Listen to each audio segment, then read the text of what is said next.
What's up, y'all? Namaste, good peoples. It's me, JS, checking in here, Sunday, November 10th, 2019. For those of you first joining, welcome. This is a vlog, video journal, video journey of my life in recovery. To summarize real quick, last season around April, May, I had a few spiritual experiences which eventually led to me making a drastic change in lifestyle and attempt to build a YouTube channel as well. It made me have the idea to build a YouTube channel. So I made a goal originally to make a video every day. However, I needed to catch up on work, and it made it more difficult to produce the videos. The fact of the matter is that I just struggle with balance. And writing scripts takes time, focus, thought, and ability to transition. So it hasn't been coming together lately. However, I'm hoping that this change in the weather as the winter approaches the freezing mark, that I'm going to be indoors a little more often and I'll have some more time. So, I know I've said that before, but my BMES is 7878. So along with developing this channel, I have a mind, mind, emotion, spirit check-in. The 4 areas are key to successful recovery. In my humble opinion, based on my recent education and personal experience, if these areas aren't recognized, monitored, nurtured, and maintained, a relapse is almost certain to occur. It's just facts. If we don't take care of ourselves, and the shadows start creeping up, and we slip. So grateful for health, grateful for the opportunities I have. That includes a chance to be in my daughter's life. That's been going great. Seeing her more often, and she's talking and doing all types of good stuff, being a little 4-year-old. In the book, The Power of Your Subconscious Mind by Murphy and Macmillan, there's a section, chapter 6, that has practical techniques in mental healings. So the book's actually right here, The Power of Your Subconscious Mind. It's actually McMahon is the author as well. Chapter 6 has practical techniques in mental healings. So there's a section on the absolute method. And it said the absolute method is like the modern ultrasound therapy. So the person using this absolute method mentions the name of the patient, and it's basically meditation. So you name yourself. In my case, it's Physician Heal Thyself. And then I silently think of God and His qualities and attributes, such as all bliss, boundless love, infinite intelligence, all-powerful, boundless wisdom, absolute harmony, indescribable beauty, and perfection. So basically it's like a meditation. Some people clear their mind, some people pray, and that's kind of a prayer to kind of acknowledge the fact that we're getting out of ourselves, because addiction is a selfish disease. It's just a selfish fact. And as I quietly are thinking like these thoughts, in my consciousness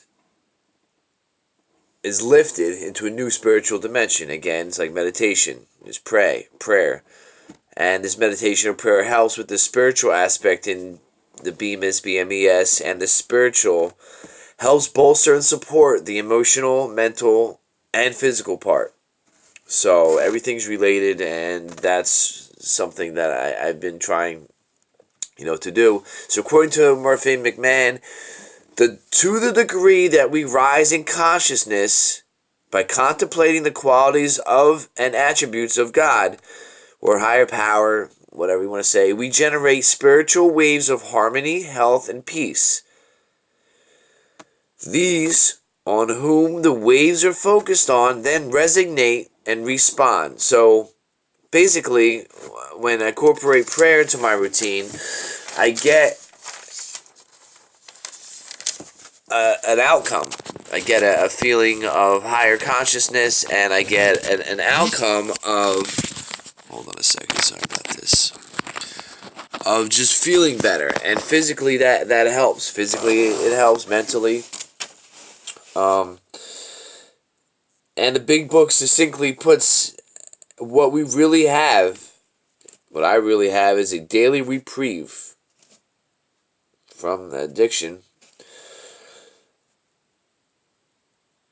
that is contingent on the maintenance of our spiritual condition. So to be honest with y'all, I have a difficult time sitting still, as a lot of people do, I know. But in particular, I have a very hard time. So to sit down and to do that, and to either clear my mind or even to pray for an all-knowing, all-powerful entity, it's difficult, but it needs to be done. And I have many reasons to tell myself that I don't need to pray, I don't need to meditate, I don't need to seek higher consciousness without narcotics, but I do. If you always do what you always did, you always get what you always got. So if I go around life thinking I don't need to do that, something's got to give. And if I want the things I've never had, I have to do the things I've never done. And if nothing changes, nothing changes. So by changing everything, that means changing everything. When people say that, that means everything, not some things, not, I'm going to still do most of what I used to do. No, it's everything has to change with this particular, with opiates. For me, I've seen to find out alcohol too. I mean, once life becomes unmanageable, it's hard to go back and make it manageable after it's got really unmanageable. So peoples I used to use with I no longer see. All phone numbers associated with possible connections to the past, gotten rid of, blocked, deleted, number changed. I'm not saying people have to change their numbers. I did. I happen to. But it really does come down to three things to change. I listen to hours and hours of YouTube videos, and I do research.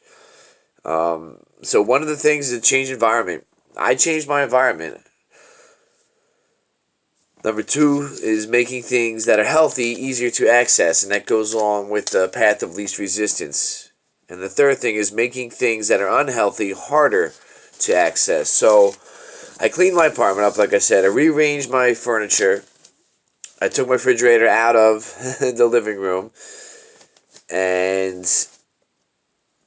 the food that's in the kitchen now. So, great novel thought, eh?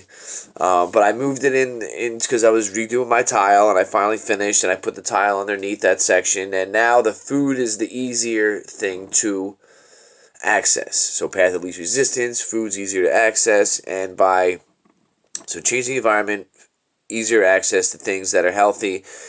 And I cut all my plugs, my connections with people I used to be close with. A lot. There was a person or two in particular that I used to be close with that I don't talk to anymore. I can't. I realized I can't do it. And I didn't think it affected me that much, but it really did. So, I mean, I still struggle in life, but I'm equipped to handle things today. I know how to handle things. Do I always handle things appropriately? No. This parenting class I'm taking, there's someone in there.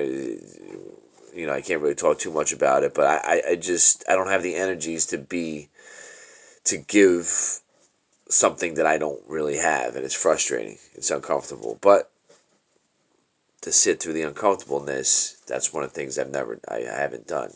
So it's one of the things I'm changing. Sit through uncomfortableness. Try not to be too much of an ass.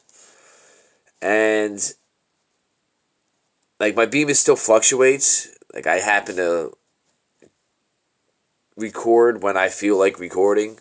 When my BMES is low, I don't record because I don't feel like it. I mean, someone told me I should, but I don't know.